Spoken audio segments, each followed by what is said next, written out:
Good afternoon, everybody. I'm Gabe DeSanto. I'm the president of the Ontario High School Conservative Association, and I'm glad that you're able to join us today to watch this great interview with the MPP for Niagara West joining us today, Mr. Sam Oosterhoff.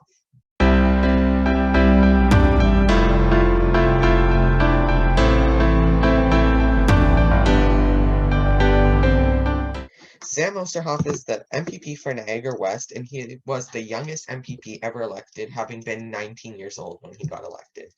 As a young Conservative, he is a strong fighter for Niagara West in the Legislature, and he currently serves as the Parliamentary Assistant to the Minister of Education, Mr. Stephen Lecce. We are glad to welcome Mr. Oosterhoff to the show. Thank you for your time. Very good to be here, Gabe. I'm looking forward to the conversation. Thank you. So we usually like to start off the interview with a question and answer session, and the questions posed by our members, our high school members across Ontario and across Canada. So the first question is, as you know, and as many of our followers and viewers and supporters know, you were the youngest MPP to ever be elected in Ontario at the age of 19. How were you able to gain the support of Niagara West at such a young age? And this comes from Wesley in Mississauga. Well, Wesley, really appreciate the question. And Gabe, I have to say, I have so much admiration for the leadership that you and all the high school conservatives across the province who have gathered together and really created, I think, a unique political vehicle, one that I think is so important, especially in an environment that I would say, especially on a lot of high school campuses across this province, is not particularly open towards conservatives, and unfortunately has really succumbed to some of the cancel culture that we've seen south of the border and creep its way, especially in some of the American-style attacks from the Liberals and NDP, which is very concerning to see in a Canadian democracy where they're stealing some of these American ideas and just trying to really belittle and shame anyone who holds a conservative point of view in our province. And obviously, that's something that's unfortunate, but also requires people like yourselves to step forward. And I guess that's a little bit of my history. I worked as a political staffer on Parliament Hill the year after graduating high school. I just turned 18 and I was working on the 2015 federal election for a member of Parliament. Well, he wasn't a member of Parliament yet, but Garnet Jennis from Sherwood Park, Fort Saskatchewan, helping him out with volunteer coordination and with some of his campaign there. And I was asked to stay on at the House of Commons with an MP from Calgary, Tom Kinech. And so I worked with these members for about a year, and I was planning on going back to university to get my degree in music performance, actually, which is, I know, something not a lot of people would anticipate having a background in. But what happened was, in my local area, Niagara West, Glanbrook at the time, the member of provincial parliament, Tim Hudak, had just announced that he was not going to be running again, that he was resigning his seat for a private sector opportunity. And of course, I'm sure you know, Tim Hudak was the leader of the Progressive Conservative Party for a number of years, and someone who I always looked up to growing up. But as a comprehensive conservative, I thought it was very important when I was looking at those who were stepping forward into the race that we had someone who was speaking to the values of the area, whether that was the importance of respecting local job creators or family values, the right to life, the need to ensure parental choice and respect for parents when it comes to their engagement with children, whether it comes to, pushing back against the cancel culture that we saw. And a huge part of the reason I ran was because there was there were a significant number of candidates who ran because it was about them. They ran with an attitude of essentially deserving to have the seat because they had been a member of parliament for 10 years prior, or had been a regional councillor, or had been the president of the party or the vice president of the party, but they didn't actually demonstrate what they were going to do for the people of the riding. And so I made it very clear that although I definitely wasn't the most experienced by any stretch of the imagination, I was going to work for the people of my constituency. It wasn't about me, it was about the people of my riding. And so I committed to surrounding myself with good people, listening to good advice, and always listening to the priorities of my constituents when it came to representing their interests. And that really paid off when it came to being able to activate large numbers of people throughout the riding who were frustrated by the old boys club, the status quo of the candidates who stepped forward. We put together a team, door knocked a lot of doors, sold a lot of memberships, and people came out and supported our strong conservative vision. Well, that's amazing. I mean, it's something to really look up to. I mean, you were and you still are a young conservative in our great world, our Ontario, Canada, our conservative, progressive conservative world, and you have been able to captivate like so many people, and you've met so many people, and you've worked with so many people, and you went forward and brought your needs and the needs of your members to the legislature. And as we saw in 2018, it was a large sweep. We had 15 years of corruption. I was 14 then, so I had only ever lived under seeing a provincial Liberal government, and it was really crazy. And then election night came around. It was something in sometime in June, and everyone was just shocked, and it was amazing. It was just a I remember that election day. It was great. It was my first real experience seeing this type of sweep, and many candidates like yourself coming forward and standing up and showing a true alternative. Yeah, thank you. So I had actually served in opposition already for a year and a half. I had been Mhm. elected in a by-election, but it was definitely quite a special evening that night, seeing so many seats turn blue and seeing that real wave of change. And I think one of the biggest reasons for that, from my perspective, and I would say the perspective of the people whose doors I was knocking, and something that we always have to remind ourselves as conservatives and also as young conservatives, is that the reason they voted for us was they saw that we were in it for the right reasons for them. We were committed to doing what was right for the people. We were committed to and looking out for their best interests, not for the best interests of insiders and lobbyists and special interests. And that really paid off because people saw that the former government had really become insular, it had become self-focused, and frankly, it had become extremely arrogant with regards to its policies, believing that their particular subset of left-wing ideologies were representative of broader Ontario when they really weren't. But there's a lesson there as well for us that we have to always remember, whether we're in government or striving to be in government, that we have to represent and put forward policies and ideas that demonstrate we're committed to working for the people. We're not just committed to promoting our own agenda. We're not just committed to pushing our ideas, but also on recognizing and working with where the people of Ontario or Canada are as a whole. And that can be really challenging because we have this natural partisanship in politics, which is healthy. I think it creates good debate, but it can also become very insular if we're not very committed to making sure that we're reaching out to voices, many of whom, frankly, share a lot of our conservative values, but haven't always seen themselves represented in our party.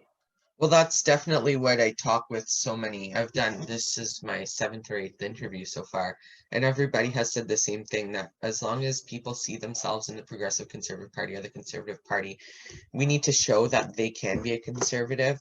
And as so many people, there's almost a new way of being of politics now, and so many people are starting to show that, okay, maybe I can be a conservative. And I was talking with Melissa Lansman a couple weeks ago, and we are talking about how you can be an environmentalist and you can be a conservative. You can be a social justice person and advocate and be a conservative as well. And that kind of bleeds into our next question from Darian, who asks, what do you think we can do to appeal to more voters on the fence on who to vote for and welcome them to our great party and show them that they can have those values? Yeah. So I'm a big believer in taking a carrot and a stick approach, or a sword and a shield approach. So on the one hand, obviously talking about the benefits of free market entrepreneurialism, about the benefits of ensuring that we have a free society, and especially, I think, coming out of what has been, frankly, extreme measures to restrict COVID, there's this yearning for that freedom. There's a yearning for the ability to have the government out of the way again. And I can sense it in my conversations. And I know that's why we're going to have to really make sure we have that vision laid out very clearly in future elections as well. So that's the one side, is talking about what we can do to make life more affordable, to show respect for people of different backgrounds, to encourage, families to be strong, to encourage our institutions on a local level to be strong, but also to talk about the failings of, frankly, big government and the left, right? There's always a two-pronged approach. On the one, and I understand the temptation that some people have to, you're always bashing the other guys. Yeah, you're never, talking about what you're going to do. But it's always it's always a double-edged approach. You have to, on the one hand, talk about what you're going to be doing and why that's beneficial and why that will be good for our province or our nation or whatever the area might be. But on the other hand, you do have to acknowledge the failings of the other thought system, because if you're not persuasively making the case as to why that political party or that political ideology is harmful to the good of your province or harmful to the good of the nation, there's not really much of a reason to vote for us. And that's one of the things I think, if I could, I mean, I wasn't that involved in the last federal election, but if I look back, right, if I remember our campaign slogan was something like, it's time for you to get ahead. Yeah. Which doesn't really say anything, right? It doesn't really, like, it's not something that convicts someone to go out and be like, yeah, hey, neighbors, we should all go vote because it's time for us to get ahead. Like, that's just not how it works. Now, I understand what the context was at the time, but I think as conservatives, what we need to be doing is not thinking that we just need to water everything down and become a liberal light. That didn't work in the past. We saw the rise of the Reform Party. You know, we saw division in conservative parties. We've seen that in Alberta. What happens, what splits when the PCs there became too quote unquote progressive. But I do think there needs to be a clear explanation of why policies are good.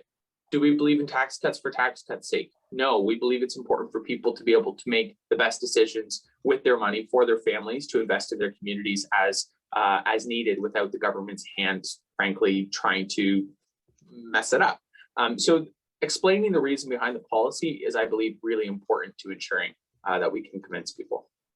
Well, that's something really that we need to look forward to. And as you were saying about the federal slogan and about how we worked in the past, I mean, we obviously provincially and federally have made mistakes in the past. Obviously, it's inevitable. Governments make mistakes. There's always going to be problems. And as you said, going forward, conservatives are more of the sort of the well-reasoned approach. We take a good approach to things and try to do smaller government and have more input by our constituents, because I mean, the government is the people, and like Premier Ford's slogan was, and the campaign slogan before, and it has been for years, along with his late brother, for the people. I mean, that's what we really need to remember. And I think that going forward, it's a good thing to remember. And as young people, we need to really look at those policies. I mean,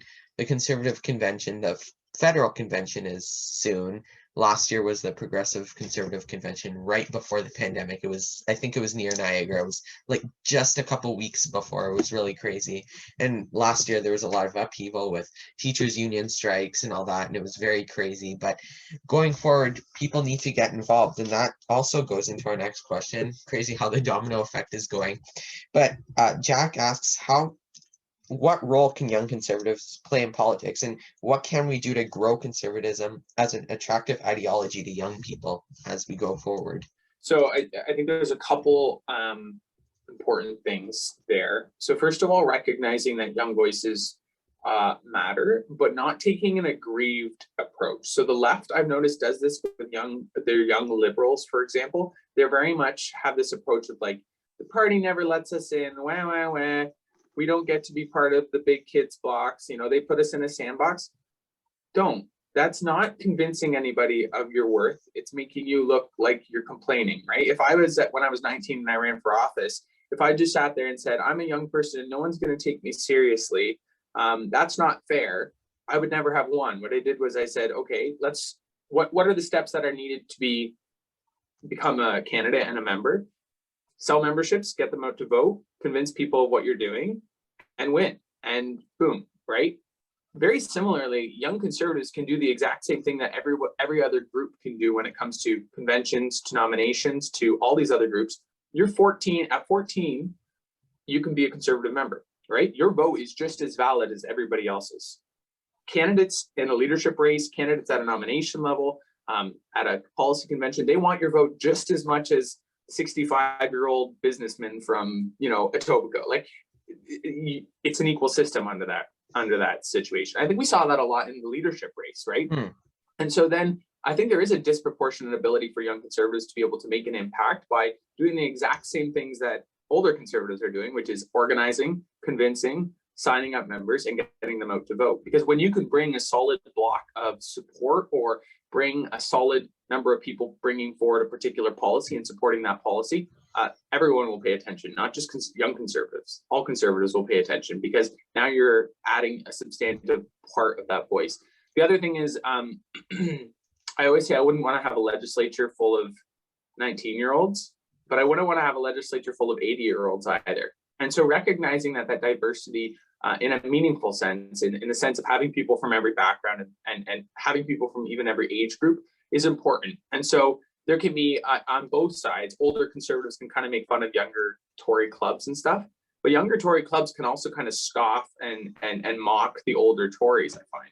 And both of those things don't do any good. It's what Tories do. We love to just be negative about each other. Let's like not we do have that. so many branches of our different parties of conservatism. Right. That's the one thing Right. that like a lot of different parties don't have. I mean, we have so many branches. We have the social conservatives, we have the fiscal conservatives, we have so many types of conservatives. And I know you were a Leslyn Lewis supporter. She was pushing the big blue tent type thing. And even Aaron O'Toole in his election speech, he said that we need to bring everybody together. And I think that's a good thing to remember going forward. And even as a provincial election comes next year in 2022, we need to remember that we're all conservatives together, and we need to just stand up against the left, the NDP and the Liberal Party, and we need to go forward and do the right thing and show we're the right choice. Yeah, and I think on a very practical level, explaining to people, young people, for example, home ownership, right? The reason it's next to impossible to buy a home is because of the land use planning, the ideological land use planning of the former government. The reason it's so difficult to find good employment is because they've been directing everyone into liberal arts university degrees instead of recognizing where the actual jobs are in a lot of areas and training them for that. That's a failing of a 15-year run liberal education system. Looking at things like credit card debt and explaining, just how high interest rates have worked in the past and what those debt and deficit can mean in real terms when it comes to cutting hospital funding, cutting education funding, cutting all these things that we depend on when the debt grows to such an extent that the interest on that debt is cutting into the ability to pay for anything. I think explaining a few of those pieces, and then also young people are online a lot. They see the cancel culture. They see the way anyone who says something that might not be quite what they agree with gets, roundly criticized. And people get frustrated with that. I have had so many young people come over to me and say, "Psst, I'm a conservative too." It's like, you're allowed to tell me, right? But they're worried. And so because of that, I think there's a gravitation once they see that there is a place where they can express themselves, and we might have radically different views on things, but still be able to respect and understand where we're coming from in a meaningful way. Well, it's so hard sometimes. I mean, as I look back to the 2018 Ontario PC election and the federal election in 2019, and going forward, it's kind of you see everything around you. You see a lot of left-wing bias. I mean, cancel culture is so bad, and it's fueled by so many. It started off as a way to keep people accountable, which we need to do. We need to keep people accountable, but it has transitioned into something so bad that as soon as you say something questionable, someone can cancel you right away. And I mean, that's why, for a number of reasons, that's why I founded the Ontario High School Conservative Association with some of my closer friends, and they've started to help me out. And we have a lot of members now, where we want to get young people involved in politics. At the high school level, it's really hard sometimes for the high school students that feel that they need to keep them to themselves in Ontario and Canada, which is so sad, where we are free, but it feels that people have such a, such a closed mindset to getting the ideas of everybody. And that is something that we need to go forward and think of accepting everybody for who they are and just get involved. And I know you were talking about before about the 15 years of Liberals and the left-wing bias in Ontario, well, the left-wing leadership in Ontario, and it was quite hard when they're focusing on the wrong thing sometimes, on terms of education and what we're bringing our young people to do at all times. And you're talking about the skilled trades and all that. Your government, by far, I've seen is amazing at trying to push the skilled trades. You guys are trying to show that the skilled trades are just as valid as some of the other jobs, and this comes from the OHSCA team. What do you think that your government can do to continue improving? And as you're the parliamentary assistant to the Minister of Education, what do you think we can do to keep improving our great education system in Ontario? Yeah, there's a there's a lot of things. I have to be a Yeah, little bit careful, I think, as to where my personal thoughts are versus the role that I've been entrusted with and supporting and assisting Minister Lecce, who has done an excellent job of, I think, really creating and transforming the narrative around education from one where conservatives couldn't win when it came to education to where I think we're really pushing a strong agenda of an education system that's less ideological and more practical, that's less focused on social justice issues and more focused on ensuring that people can pay a mortgage and get a job after high school. And I think that's beneficial while also recognizing the need for equality and non-discrimination. So I think he's done a fantastic job of that.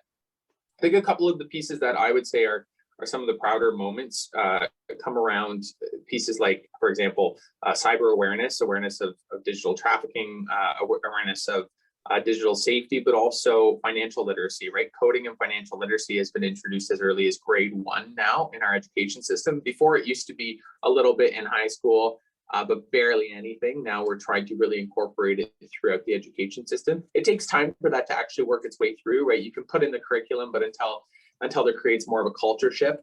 Things like the math proficiency test for teachers. So new teachers now all have to have a certain level of math proficiency. They didn't before. You could become a teacher with practically all bird courses and not really have a lot of math proficiency. Teaching, again, skilled trades and some of the different options that are available instead of pushing everyone into a particular liberal arts degree. Which is fine for some people. Like, look, I'm still at McMaster part-time myself, so I'm studying taking a liberal arts course, but it's not for everybody and it shouldn't be for everybody. So I think there's a few of those pieces that have really been transformative.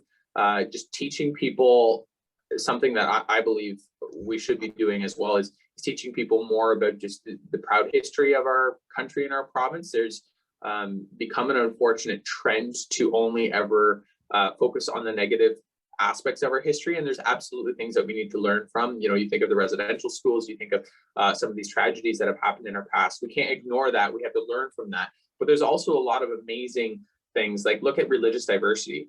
Canada was one of the only places really in the world where Protestants and Catholics, already 100, 200 years ago lived side by side in peace and harmony. I know that doesn't seem like a big deal nowadays, but that is. We had religious diversity from an early time. We had excellent relationships when it came to building connections with other countries. I think we have a lot to be proud of. We have a lot to be proud of when it comes to our contributions to the world's democracy between the First and Second World Wars and the peacekeeping.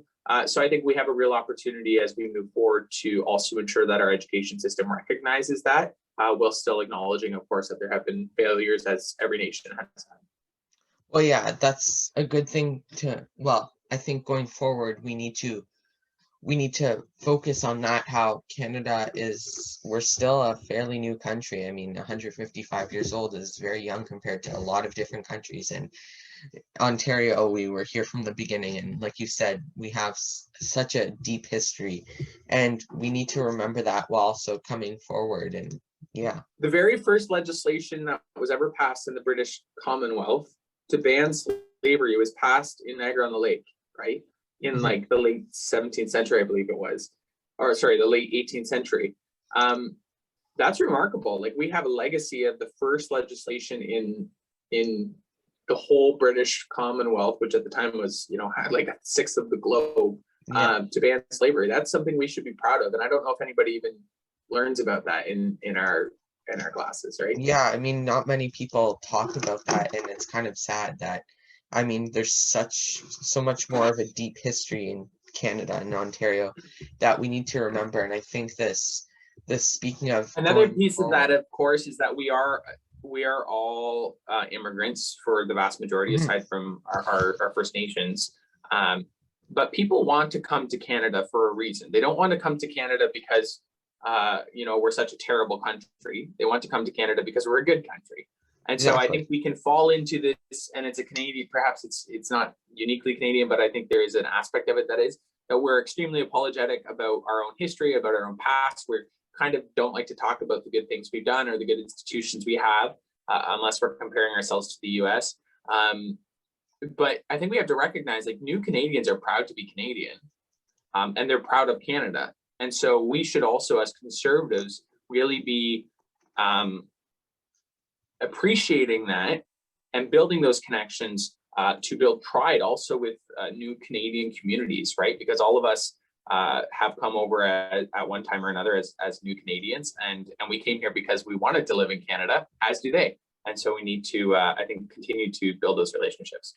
That's really a strong message that we need to remember, right? I mean, Canadian people come to Canada, like you said, because they want to live in a great country, and we are lucky that we do live in Canada. It's such a great country, and we need to remember that we are here, and this is we all came here at one point or another, whether it was your parents or yourself or your great grandparents. We all came, and we all came for a better life, and we need to remember that and uphold that when we make our decisions and all that. So before we wrap up, we always like to do a casual little friendly chat about young Conservatives and a final piece of advice on what they can do to get involved. Your biggest piece of advice for them on how they can get involved and what they should do to get involved. Say yes and just do it. So what I mean by that is, don't wait for things to come knocking at your door. But if they do, say yes, take up the opportunity. So I always tell a story. My first job on the election, was 11 months before I was sworn in as MPP. It was writing "sorry I missed you" on sticky notes. Like you put the sticky note on the piece of campaign literature, you leave it in a door. "Sorry I missed you," like from the candidate. It's not a very glorious start to a political career, but I took every opportunity that came. I said yes when they asked if people needed volunteer coordinators. I said yes when people asked if when people were looking to go door knocking. Saying yes will open up more doors than you could possibly imagine. And don't restrict yourself to a sandbox. Now, what I mean by that is, obviously it's amazing to see the Ontario High School Conservative Association as an entity, but don't just keep yourself in that box, because like I said, you're a full voting member of the party, right? Your vote counts just as much as mine, just as much as the premier's, just as much as anyone else's. And so your vote, in real terms, the impact you can have by organizing in local nominations, by getting behind local candidates, by supporting policy initiatives, coming forward with your own policy initiatives, those matter. So keep your head up high, make sure that you're doing things, because one of my biggest pet peeves is people who complain about how they never got anywhere and never did anything to get anywhere, and then they're surprised that they never got anywhere, right? I'm not too worried. You guys are clearly go-getters, but just keep that in mind, that it takes getting out and doing things in order to accomplish things. Well, yeah, I mean, there's going to be plenty of opportunities coming soon. I mean, we have a provincial election for sure next year in 2022. Get involved. I mean, we are a majority government, and there's a lot of already elected MPPs, but there's also a lot of ridings that aren't Conservative blue yet, and they'd love to have your help. I'm sure they'd love to have. I'm sure they're starting to look at nominations and starting to nominate candidates to run next year.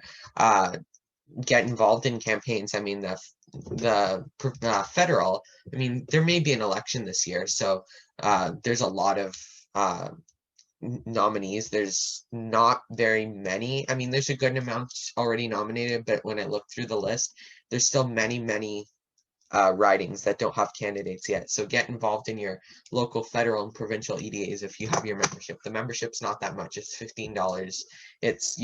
you get to vote in your nomination races, attend local meetings. You can do, the sky's the limit on terms of what you can do and really get involved. So Sam, we really thank you for joining us today. It was a little longer of an interview, but just as perfectly okay. We're glad to be able to have you on the show, another young conservative with bright ideas joining us today. And we thank you for everything that you have helped us with today and joining us. And we look forward to working with you in the future. Thank you.